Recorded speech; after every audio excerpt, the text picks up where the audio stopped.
ईदगाह। रमज़ान के पूरे 30 रोज़ों के बाद आज ईद आई है। कितना मनोहर, कितना सुहावना प्रभात है।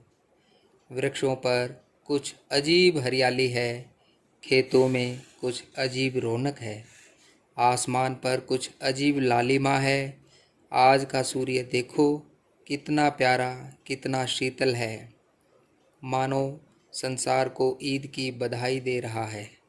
गांव में कितनी हलचल है, ईदगाह जाने की तैयारियां हो रही हैं। किसी के कुर्ते में बटन नहीं है, पड़ोस के घर से सुई धागा लेने दौड़ा जा रहा है। किसी के जूते कड़े हो गए हैं, उनमें तेल डालने के लिए तेली के घर भागा जाता है। जल्दी जल्दी बैलों को सानी पानी दे दें, ईदगाह से लौटते लौटते दोपहर हो जाएगी। 3 कोस का पैदल रास्ता, फिर सैकड़ों आदमियों से मिलना भेंटना, दोपहर के पहले लौटना असंभव है। लड़के सबसे ज़्यादा प्रसन्न हैं। किसी ने एक रोज़ा रखा है, वह भी दोपहर तक, किसी ने वह भी नहीं, लेकिन ईदगाह जाने की खुशी उनके हिस्से की चीज़ है। रोज़े बड़े बूढ़ों के लिए होंगे, उनके लिए तो ईद है। रोज़ ईद का नाम रटते थे, आज वह आ गई। अब जल्दी पड़ी है कि लोग ईदगाह क्यों नहीं चलते। इन्हें गृहस्थी की चिंताओं से क्या प्रयोजन। सेवैयों के लिए दूध और शक्कर घर में है या नहीं, इनकी बला से। ये तो सेवैयाँ खाएंगे। वह क्या जाने कि अब्बा जान क्यों बदहवास चौधरी कायम अली के घर दौड़े जा रहे हैं। उन्हें क्या खबर कि चौधरी आज आंखें बदल लें तो यह सारी ईद मुहर्रम हो जाए। उनकी अपनी जेबों में तो कुबेर का धन भरा हुआ है, बार बार जेब से अपना खजाना निकाल कर गिनते हैं और खुश होकर फिर रख लेते हैं। महमूद गिनता है, 1 2 10 12, उसके पास 12 पैसे हैं। मोहसिन के पास 1 2 3 8 9 15 पैसे। इन्हीं अनगिनती पैसों में अनगिनती चीज़ें लाएंगे, खिलौने, मिठाइयाँ, बिगुल, गेंद और न जाने क्या क्या। और सबसे ज़्यादा प्रसन्न है हामिद। वह 4-5 साल का गरीब सूरत दुबला पतला लड़का, जिसका बाप गत वर्ष हेजी की भेंट गया और माँ न जाने क्यों पीली होती होती एक दिन मर गई। किसी को पता न चला क्या बीमारी है। वह कहती भी तो कौन सुनने वाला था। दिल पर जो कुछ बीतती थी वह दिल में ही सहती थी, और जब न सहा गया तो संसार से विदा हो गई। अब हामिद अपनी बूढ़ी दादी अमीना की गोद में सोता है और उतना ही प्रसन्न है। उसके अब्बाजान रुपए कमाने गए हैं, बहुत सी थैलियाँ लेकर आएंगे। अम्मी जान अल्लाह मियाँ के घर से उसके लिए बड़ी अच्छी अच्छी चीज़ें लाने गई हैं, इसलिए हामिद प्रसन्न है। आशा तो बड़ी चीज़ है, और फिर बच्चों की आशा, उनकी कल्पना तो राई का पर्वत बना लेती है। हामिद के पाँव में जूते नहीं हैं, सिर पर एक पुरानी धुरानी टोपी है जिसका गोट काला पड़ गया है, फिर भी वह प्रसन्न है। जब उसके अब्बा जान थैलियाँ और अम्मी जान नियामतें लेकर आएंगी तो वह दिल के अरमान निकाल लेगा। तब देखेगा महमूद, मोहसिन, नूरे और सम्मी कहाँ से उतने पैसे निकालेंगे। अभागिन अमीना अपनी कोठरी में बैठी रो रही है। आज ईद का दिन और उसके घर में दाना नहीं। आज आबिद होता तो क्या इसी तरह ईद आती और चली जाती। इस अंधकार और निराशा में वह डूबी जा रही थी। किसने बुलाया था इस निगोड़ी ईद को। इस घर में उसका काम नहीं है, लेकिन हामिद, उसे किसी के मरने जीने से क्या मतलब। उसके अंदर प्रकाश है, बाहर आशा। विपत्ति अपना सारा दल बल लेकर आए, हामिद की आनंद भरी चितवन उसका विध्वंस कर देगी। हामिद भीतर जाकर दादी से कहता है, तुम डरना नहीं अम्मा, मैं सबसे पहले आऊँगा, बिल्कुल न डरना। अमीना का दिल कचोट रहा है। गांव के बच्चे अपने अपने बाप के साथ जा रहे हैं। हामिद के बाप अमीना के सिवा और कौन है? उसे कैसे अकेले मेले में जाने दे? उस भीड़ भाड़ में बच्चा कहीं खो जाए तो क्या हो? नहीं, अमीना उसे यूं न जाने देगी। नन्ही सी जान 3 कोस पैदल कैसे चलेगा? पैर में छाले पड़ जाएंगे, जूते भी तो नहीं हैं। वह दौड़ी दौड़ी दूर पर उसे गोद ले लेगी। लेकिन यहाँ सेवइयाँ कौन पकाएगा? पैसे होते तो लौटते लौटते सब सामग्री जमा करके चटपट बना लेती। यहाँ तो घंटों चीज़ें जमा करते लगेंगे। मांगे ही का तो भरोसा ठहरा। उस दिन फ़हीमन के कपड़े सिए थे, 8 आने पैसे मिले थे। उस अठन्नी को ईमान की तरह बचाती चली आती थी इसी ईद के लिए। लेकिन कल गवालन सिर पर सवार हो गई तो क्या करती? हामिद के लिए कुछ नहीं है तो 2 पैसे का दूध तो चाहिए ही। अब तो कुल 2 आने पैसे बचे रहे हैं। 3 पैसे हामिद की जेब में, 5 अमीना के बटुए में। यही तो बिसात है। और ईद का त्यौहार अल्लाह ही बेड़ा पार लगावे। धोबन और नाइन और मेहतरानी और चूड़ीहारिन सभी तो आएंगी। सभी को सेवइयाँ चाहिए और थोड़ा किसी की आंखें नहीं लगता किस किस से मुंह चुराएगी। और मुंह क्या चुराए, साल भर का त्यौहार है। ज़िंदगी खैरियत से रहे, उनकी तकदीर भी तो इसी के साथ है। बच्चे को खुदा सलामत रखे, ये दिन भी कट जाएंगे। गांव से मेला चला और बच्चों के साथ हामिद भी जा रहा था। कभी सब के सब दौड़कर आगे निकल जाते, फिर किसी पेड़ के नीचे खड़े होकर साथ वालों का इंतज़ार करते। ये लोग क्यों इतना धीरे धीरे चल रहे हैं? हामिद के पैरों में तो जैसे पर लग गए हैं। वह कभी थक सकता है? शहर का दामन आ गया। सड़क के दोनों ओर अमीरों के बगीचे हैं। पक्की चारदीवारी बनी हुई है। पेड़ों में आम और लीचियाँ लगी हुई हैं। कभी कभी कोई लड़का कंकड़ी उठाकर आम पर निशाना लगाता है। माली अंदर से गाली देता हुआ निकलता है। लड़के वहाँ से एक फलांग पर हैं, खूब हंस रहे हैं। माली को कैसे उल्लू बनाया है। बड़ी बड़ी इमारतें आने लगी। यह अदालत है, यह कॉलेज है, यह क्लब घर है। इतने बड़े कॉलेज में कितने लड़के पढ़ते होंगे? सब लड़के नहीं हैं जो बड़े बड़े आदमी हैं। सब सच, उनकी बड़ी बड़ी मूछें हैं। इतने बड़े हो गए अभी तक पढ़ने आते हैं। न जाने कब तक पढ़ेंगे और क्या करेंगे इतना पढ़कर। हामिद के मदरसे में 2-3 बड़े बड़े लड़के हैं, बिल्कुल 3 कौड़ी के, रोज़ मार खाते हैं, काम से जिस चुराने वाले। इस जगह भी उसी तरह के लोग होंगे और क्या। क्लब घर में जादू होता है, सुना है। यहाँ मुर्दे की खोपड़ियाँ दौड़ती हैं और बड़े बड़े तमाशे होते हैं, पर किसी को अंदर नहीं जाने देते। और यहाँ शाम को साहब लोग खेलते हैं, बड़े बड़े आदमी खेलते हैं। मूँछों दाढ़ी वाले और मेमें खेलती हैं। सच, हमारी अम्मी को वह दे दो, क्या नाम है, बैट, तो उसे पकड़ ही न सकें, घुमाते ही लुढ़क न जाएं। महमूद ने कहा। हमारी अम्मी जान का तो हाथ कांपने लगे, अम्मा कसम। मोहसिन बोला, अम्मी मनो आटा पीस डालती हैं, ज़रा सा बैट पकड़ लेंगी तो हाथ कांपने लगेंगे। सैकड़ों घड़े पानी रोज़ निकालती हैं, 5 घड़ों तो मेरी भैंस पी जाती है। किसी मैम को 1 घड़ा पानी भरना पड़े तो आँखों तले अंधेरा छा जाए। महमूद, लेकिन तोड़ती तो नहीं, उछल कूद तो नहीं कर सकती। मोहसिन, हाँ, उछल कूद नहीं सकती, लेकिन उस दिन मेरी गाय खुल गई थी और चौधरी के खेत में जा खड़ी थी तो अम्मा इतनी तेज़ दौड़ी कि मैं उन्हें न पा सका। सच। आगे चले। हलवाइयों की दुकानें शुरू हुई। आज खूब सजी हुई थी। इतनी मिठाइयाँ कौन खाता है, देखो ना, एक एक दुकान पर मनो होंगी। सुना है रात को जिन्नात आकर खरीद ले जाते हैं।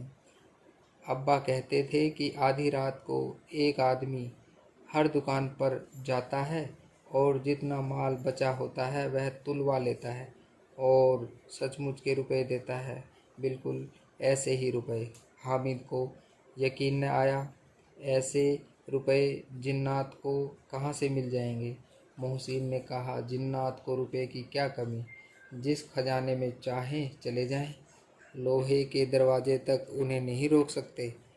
जनाब, आप हैं किस फेर में? हीरे जवाहरात तक उनके पास रहते हैं।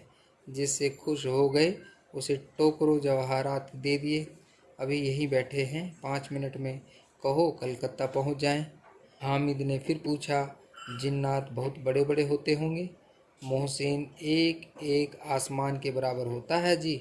ज़मीन पर खड़ा हो जाए तो उसका सिर आसमान से जा लगे, मगर चाहे तो एक लोटे में घुस जाएं। हामिद, लोग उन्हें खुश करते होंगे। कोई मुझे वह मंत्र बता दे तो एक जिन्न को खुश कर लूँ। मोहसिन, अब यह तो मैं नहीं जानता, लेकिन चौधरी साहब के काबू में बहुत से जिन्नात हैं। कोई चीज़ चोरी चली जाए, चौधरी साहब उसका पता लगा लेंगे और चोर का नाम भी बता देंगे। जुमराती का बछवा उस दिन खो गया था। 30 दिन हैरान हुए, कहीं न मिला। तब झक मारकर चौधरी के पास गए। चौधरी ने तुरंत बता दिया कि मवेशी खाने में है और वहीं मिला।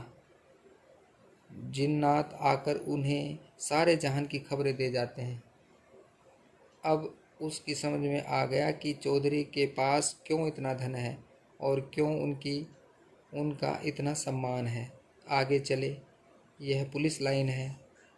यहीं सब कांस्टेबल कवायद करते हैं। रेटन फायफो रात को बेचारे घूम घूम कर पहरा देते हैं, नहीं चोरियां हो जाएं।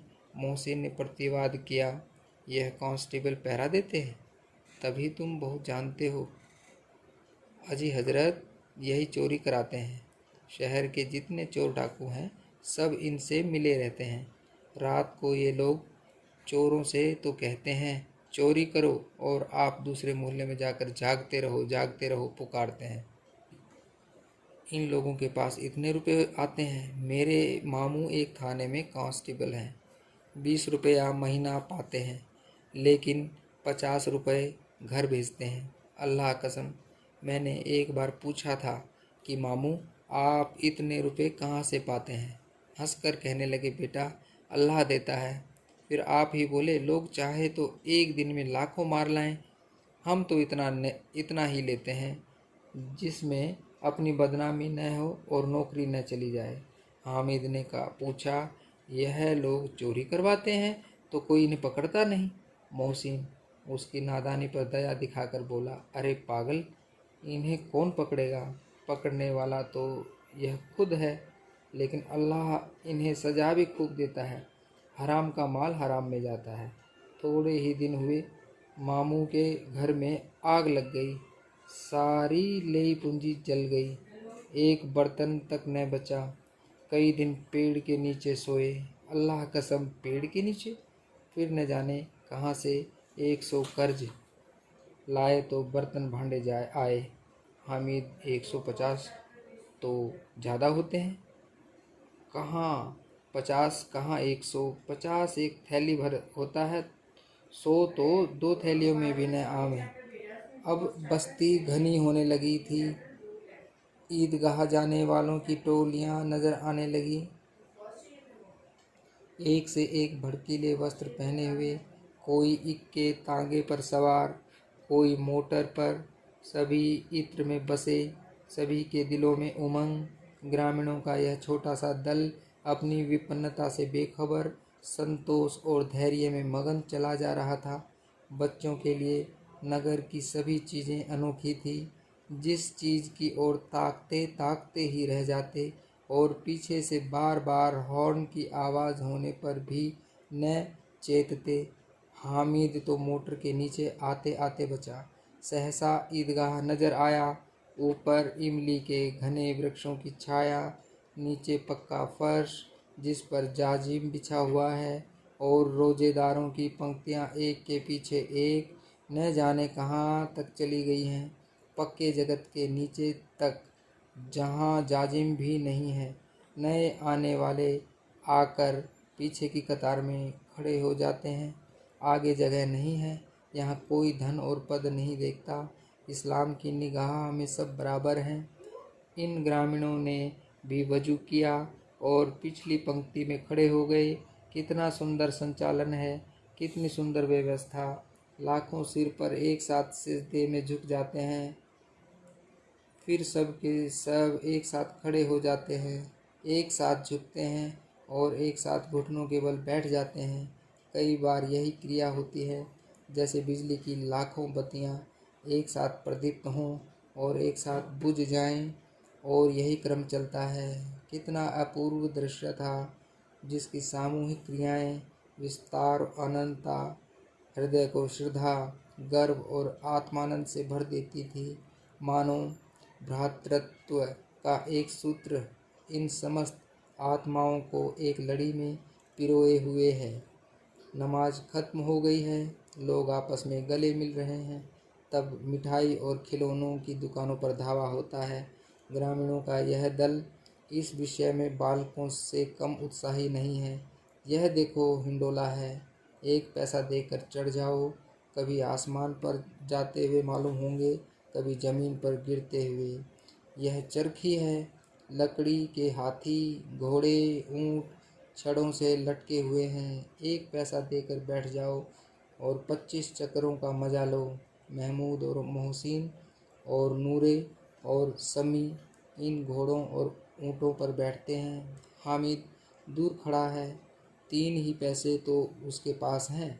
अपने कोष का तिहाई जरा सा चक्कर खाने के लिए नहीं दे सकता।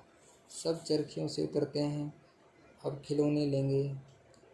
इधर दुकानों की कतार लगी हुई है, तरह तरह के खिलौने हैं। सिपाही और गुजरिया, राजा और वकील, भिश्ती और धोबिन और साधु। वाह, कितने सुंदर खिलौने हैं। अब बोला ही चाहते हैं। महमूद सिपाही लेता है, खाकी वर्दी और लाल पगड़ी वाला, कंधे पर बंदूक रखे हुए। मालूम होता है अभी कवायद किए चला जा रहा है। मोहसिन को भिश्ती पसंद आया, कमर झुकी हुई है, ऊपर मशक रखे हुए हैं, मशक का मुंह एक हाथ से पकड़े हुए हैं।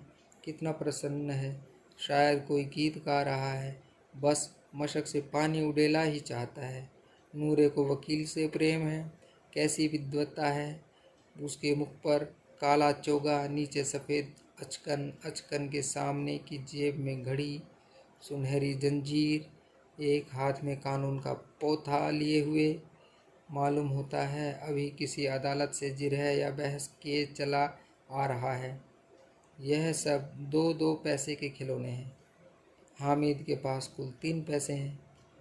इतने महंगे खिलौने वह कैसे ले।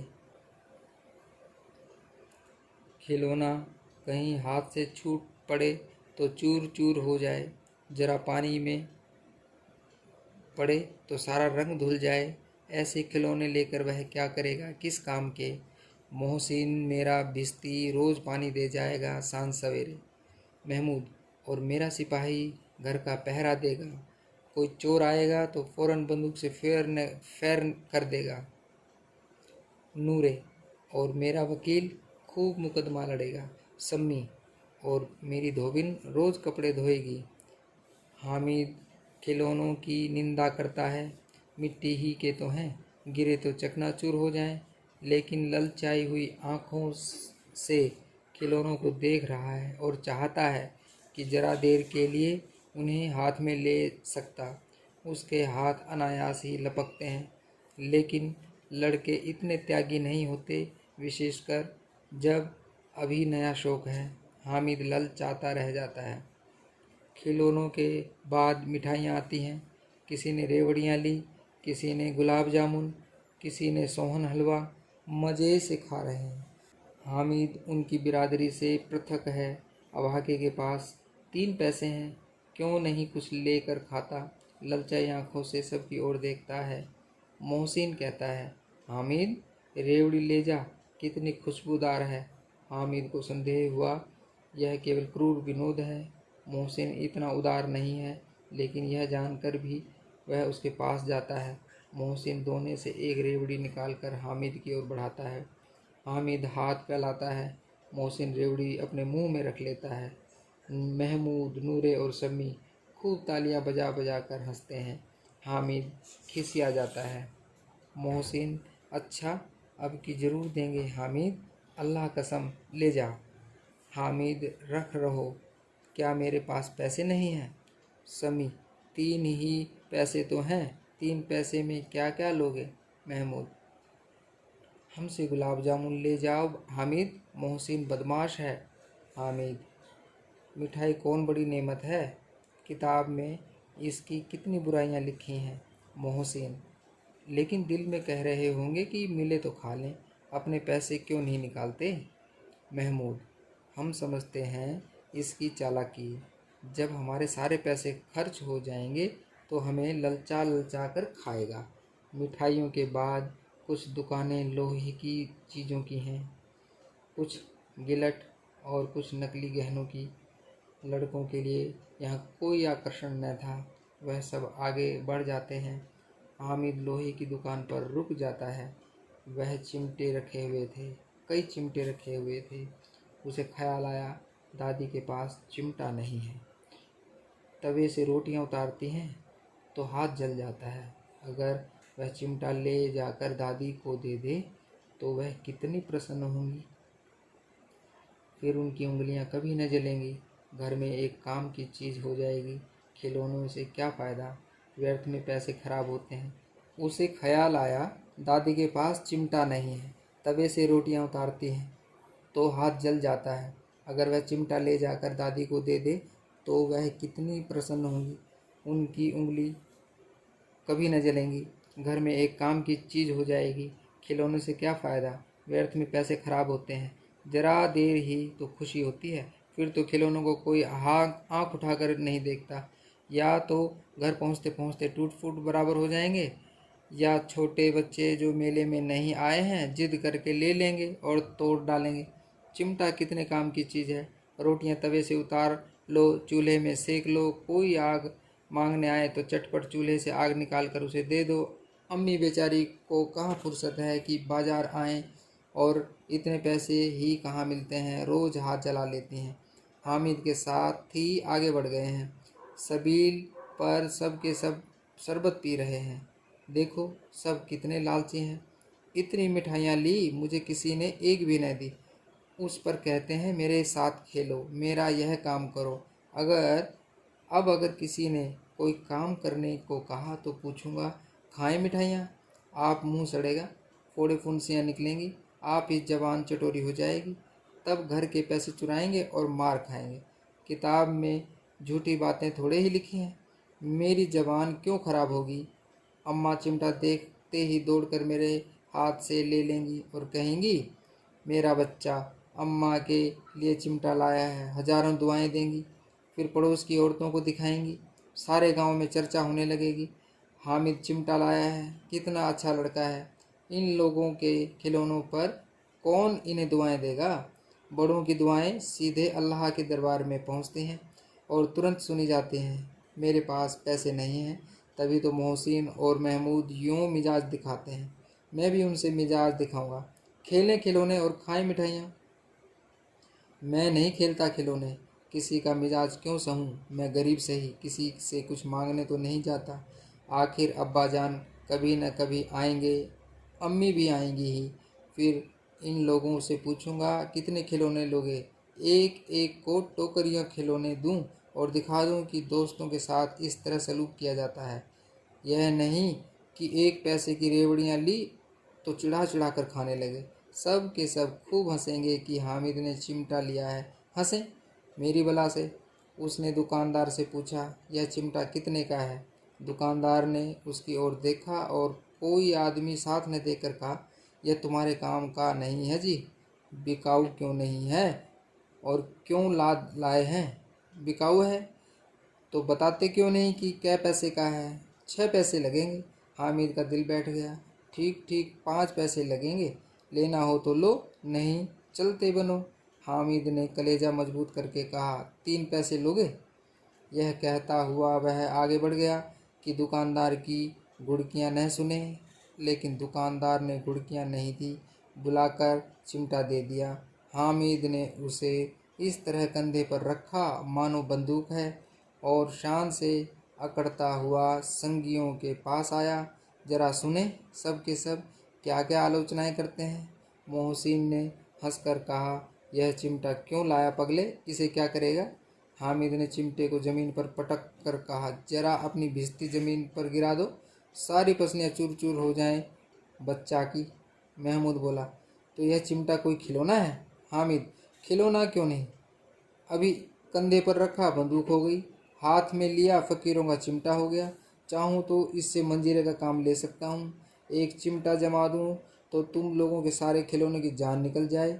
तुम्हारे खिलौने कितने ही जोर लगावें, वे मेरे चिमटे का बाल भी बांका नहीं कर सकते। मेरा बहादुर शेर है चिमटा। शमी ने खंजरी ली थी, प्रभावित होकर बोला, मेरी खंजरी से बदलोगे? 2 आने की है। हामिद ने खंजरी की ओर उपेक्षा से देखा। मेरा चिमटा चाहे तो तुम्हारी खंजरी का पेट फाड़ डाले। बस एक चमड़े की झिल्ली लगा दी, ढब ढब बोलने लगी। जरा सा पानी लग जाए तो ख़त्म हो जाए। मेरा बहादुर चिमटा आग में, पानी में, तूफान में बराबर डटा रहेगा। चिमटे ने सभी को मोहित कर लिया, लेकिन अब पैसे किसके पास धरे हैं? फिर मेले से दूर निकल आए हैं। 9 कब के बज गए। धूप तेज हो रही है, घर पहुंचने की जल्दी हो रही थी। बाप से जिद भी करें तो चिमटा नहीं मिल सकता है। हामिद है बड़ा चालाक, इसलिए बदमाश ने अपने पैसे बचा रखे थे।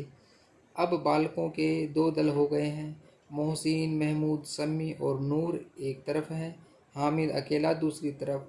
शास्त्रार्थ हो रहा है। शम्मी तो विधर्मी हो गया, दूसरे पक्ष से जा मिला, लेकिन मोहसिन, महमूद और नूरे भी हामिद से एक एक 2 साल बड़े होने पर भी हामिद के आघातों से आतंकित हो उठे हैं। उसके पास न्याय का बल है और नीति की शक्ति। एक और मिट्टी है, दूसरी ओर लोहा। जो इस वक्त अपने को फौलाद कह रहा है वह अजेय है, घातक है। मगर कोई शेर आ जाए तो मियाँ भिश्ती के छक्के छूट जाएं, मियाँ सिपाही की मिट्टी बंदूक छोड़कर भागे, वकील साहब की नानी मर जाए, चोगे में मुंह छिपाकर ज़मीन पर लेट जाएं, मगर यह चिमटा, यह बहादुर, यह रुस्तमे हिंद लपक कर शेर की गर्दन पर सवार हो जाएगा और उसकी आंखें निकाल लेगा। मोहसिन ने एड़ी चोटी का जोर लगाकर कहा, अच्छा पानी तो नहीं भर सकता। हामिद ने चिमटे को सीधा खड़ा करके कहा, भिश्ती को एक डांट बताएगा तो दौड़ा हुआ पानी लाकर उसके द्वार पर छिड़कने लगेगा। मोहसिन परास्त हो गया, पर महमूद ने कुमुक पहुंचाई, अगर बच्चा पकड़ जाए तो अदालत में बंधे बंधे फिरेंगे, अब तो वकील साहब के ही पैरों पड़ेंगे। हामिद इस प्रबल तर्क का जवाब न दे सका। उसने पूछा, हमें पकड़ने कौन आएगा? नूरे ने कड़कर कहा, यह सिपाही बंदूक वाला। हामिद ने मुंह चिढ़ाकर कहा, यह बेचारे, हम बहादुर रुस्तमे हिंद को पकड़ेंगे? अच्छा लाओ, अभी जरा कुश्ती हो जाए, इसकी सूरत देखकर दूर से भागेंगे, पकड़ेंगे क्या बेचारे। मोहसिन को एक नई चोट सूझ गई, तुम्हारे चिमटे का मुंह रोज़ आग में जलेगा। उसने समझा था कि हामिद लाजवाब हो जाएगा, लेकिन यह बात न हुई। हामिद ने तुरंत जवाब दिया, आग में बहादुर ही कूदते हैं जनाब। तुम्हारे यह वकील, सिपाही और भिश्ती लौंडियों की तरह घर में घुस जाएंगे। आग में कूदना वह काम है जो रुस्तमे हिंद ही कर सकता है। महमूद ने एक जोर लगाया, वकील साहब कुर्सी मेज पर बैठेंगे, तुम्हारा चिमटा तो बावर्ची खाने में ज़मीन पर पड़ा रहेगा। इस तर्क ने समी और नूरे को भी सजीव कर दिया। कितने ठिकाने की बात कही है पट्टे ने, चिमटा बावर्ची खाने में पड़े रहने के सिवा और क्या कर सकता है। हामिद को कोई फड़कता हुआ जवाब न सूझा तो उसने धांधली शुरू की। मेरा चिमटा बावर्ची खाने में नहीं रहेगा। वकील साहब कुर्सी पर बैठेंगे तो जाकर उन्हें ज़मीन पर पटक देगा और उनका कानून उनके पेट में डाल देगा। बात कुछ बनी नहीं, खासी गाली गलौज थी। कानून को पेट में डालने वाली बात छा गई, ऐसी छा गई कि तीनों सूरमा मुंह ताकते रह गए, मानो कोई देलचा कनकोवा किसी गंडे वाले कनकोवे को काट गया हो।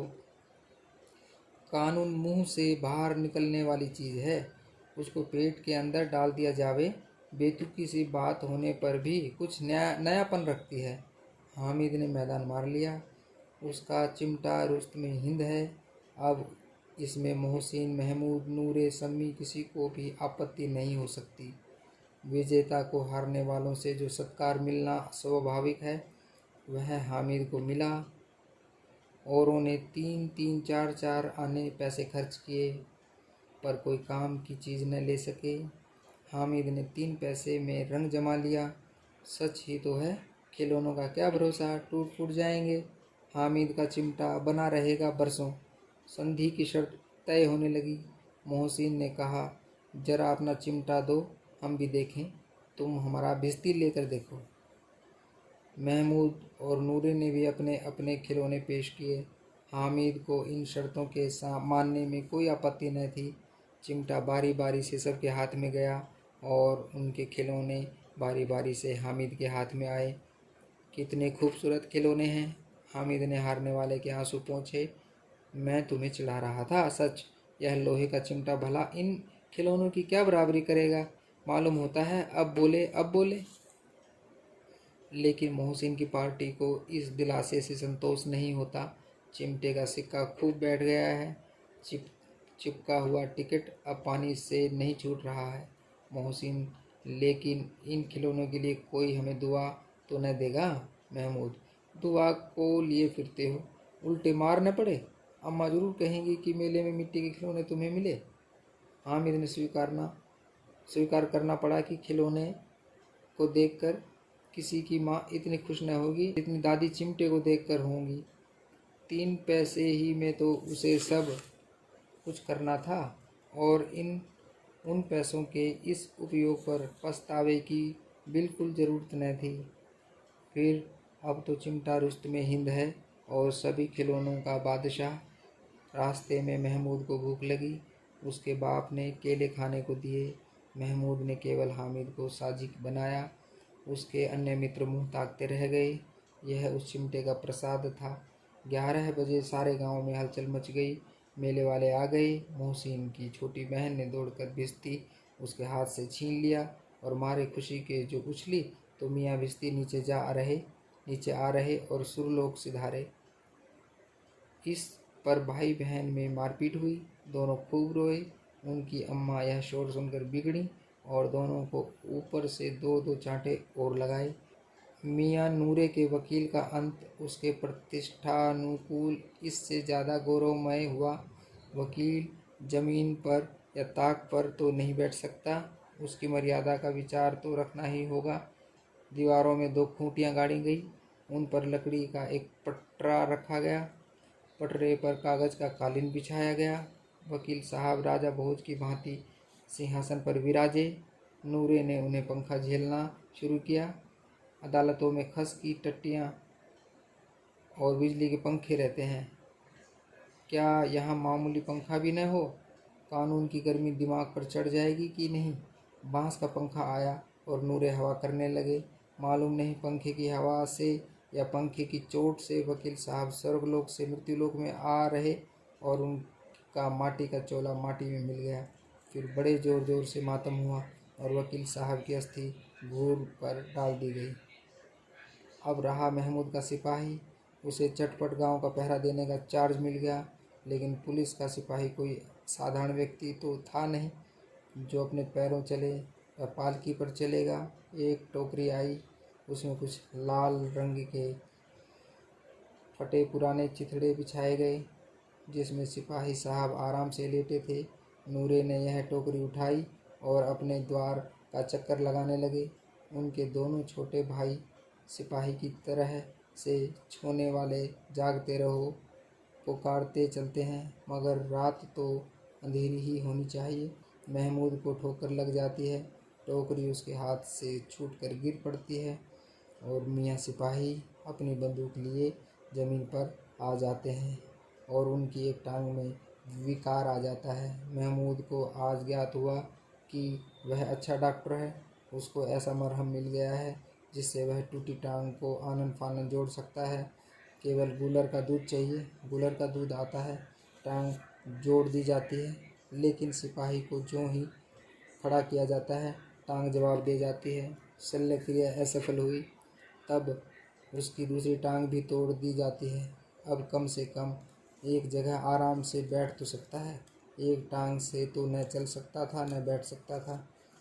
अब वह सिपाही सन्यासी हो गया है, अपनी जगह पर बैठा बैठा पहरा देता है। कभी कभी देवता भी बन जाता है। उसके सिर का झालरदार साफा खुरच दिया गया है। अब उसका कितना रूपांतर चाहो कर सकते हो। कभी कभी तो उसके बाट का काम भी लिया जाता है। अब मियाँ हामिद का हाल सुनिए। अमीना उसकी आवाज़ सुनते ही दौड़ी और उसे गोद में उठाकर प्यार करने लगी। सहसा उसके हाथ में चिमटा देखकर वह चौंकी। यह चिमटा कहाँ था? मेले मोल लिया है? कै पैसे में है? 3 पैसे दिए। अमीना ने छाती पीट ली।